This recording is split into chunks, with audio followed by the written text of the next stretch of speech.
are judging the intelligence. Beauty with brains. What is a queen without brains? The next finalist, Boitumelo Mphusu.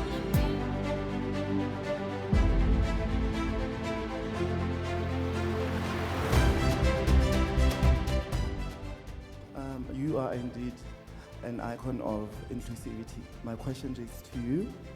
What do Botswana diamonds mean to you? Thank you for the question.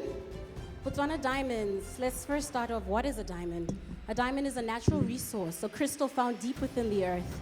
And it goes through a lot of heat and compression, so that way it becomes that shining diamond that we see.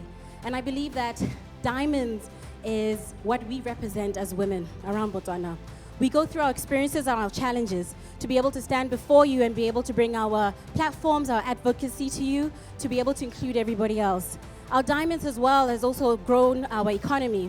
I am a product of what diamonds have done to our economy. I was taken to school, to med school, where I was able to study and be able to come back and serve my country.